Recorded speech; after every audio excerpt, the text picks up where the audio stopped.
"This place is too small," I said frantically. "I can't stay in here." People were shouting, swearing, and complaining, but I didn't care. I was going to claw my way out of that wagon if I had to, and I didn't care who I took out while doing it. But the wall of bodies and the horrible darkness were forces to be reckoned with. I was getting pushed, shoved, poked, and pulled with every move I made. Over all the fuss I was making my own brand of noise, and with every passing second it was getting higher and louder. "Now everyone calm down and take a seat," Timothy ordered, his voice booming over the clamor. "Lisbette, where are you?" "I'm leaving. Everyone get out of my way," I said, turning in the direction I thought the door might be. One of the soldiers laughed. "Where do you think you're going?" "I'm going to demand that I have my own place to sleep. Now move. Do you hear me? Move." There were several more seconds of confusion as arms and legs and ropes tangled. My toes were stepped on, and I got an elbow in the face. But just when I thought I was making progress, someone's hands grabbed my coat collar from behind.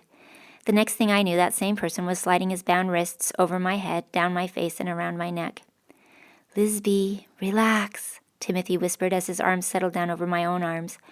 I don't know how he found me in the chaos, but somehow he had, and now he was pulling me back into a corner. I didn't make it easy.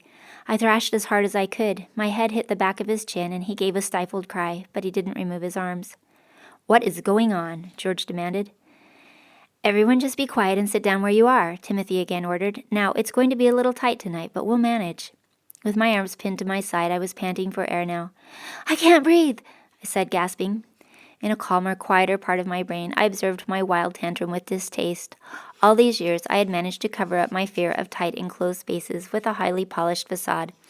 No one knew, not my parents, not my sisters, not even Gerard, even though it was Gerard who had found me locked in the chest so many years ago after my cousin Lawrence had pushed me inside and left me there trapped. I had been 8 years old, and Lawrence was 12 and so much bigger than me that I couldn't fight him off. I don't know how long I had screamed and cried before Gerard finally found me inside. He dried my tears and held me until I was calm again, and then he told me to go to Marie and ask for a tart. But he never suspected that a part of me was still inside that chest. Every time I went into a small room with no windows, or inside a closet, or any time I pulled a dress over my head, I felt the air begin to disappear and my lungs begin to tighten. The day we buried my father, I couldn't even go into the tomb with the rest of my family.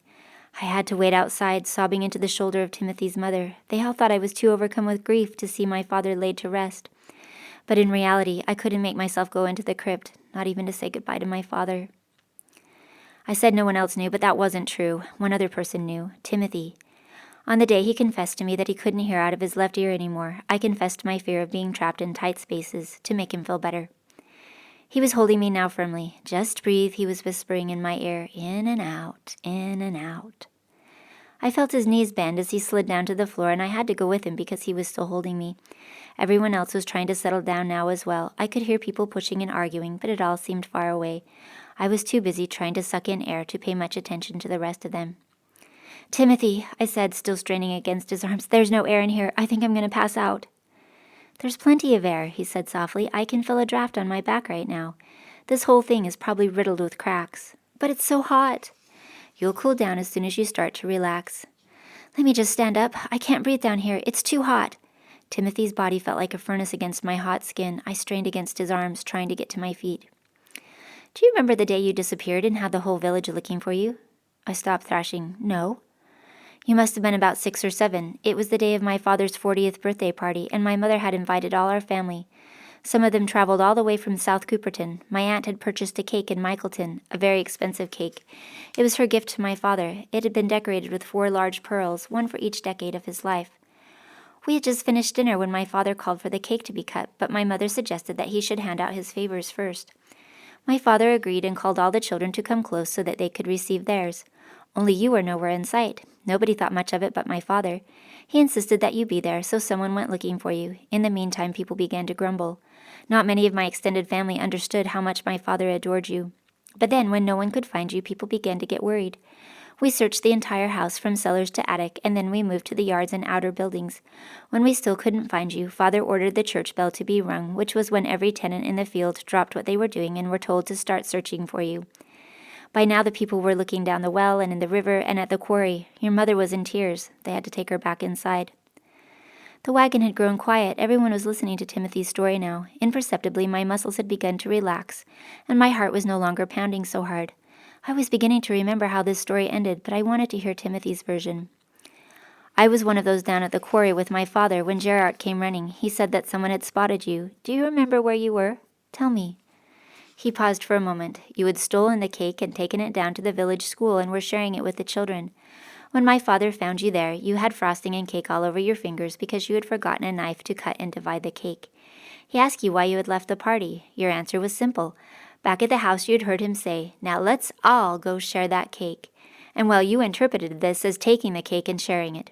Just then my aunt came bursting into the schoolhouse and saw her beautiful cake in a crumbled heap, and you with all the evidence smeared over your hands and dress." The image was suddenly clear before my eyes. The anger and humiliation of that long-ago moment suddenly flamed up within me. "And she slapped me." "I thought you'd remember that," he said. "Yes, she slapped you hard. But she was sorry, and she did the next moment because my father tore into her right there in front of everyone. Then he picked you up and carried you all the way back to the house and made Marissa give you another dress. We all had to wait until you were ready before he'd hand out his favors, and by then half the family had left. My aunt still hasn't spoken to my father this day."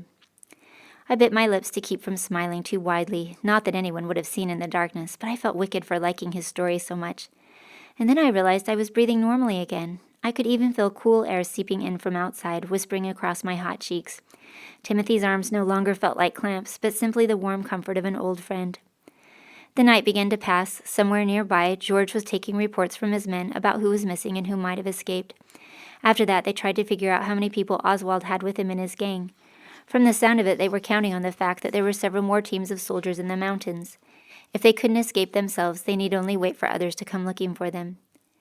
After a while, the talk began to die down, and one by one, the people in the wagon all drifted off to sleep. I listened to the sound of their breathing, and in some cases snoring. But as tired as I was, I did not sleep. I lay against Timothy, feeling his chest lift and fall with each breath he took. A dozen things were going through my mind. I kept seeing that soldier's face, the one who had been shot by the arrow. Somewhere he had a mother, a father, sisters and brothers who still thought he was alive. Then I thought about the burning soldier who I had seen back at the camp and said a little prayer that he had made it to the river. Lastly, I was thinking very hard about the time I kissed Timothy. It was very important that I remember what that felt like. It was vital that I remembered why I had decided in the first place that I should never love Timothy. It was vital because here in his arms, with my heart so full of gratitude for what he had just done, I could easily forget the reason that had once been so clear.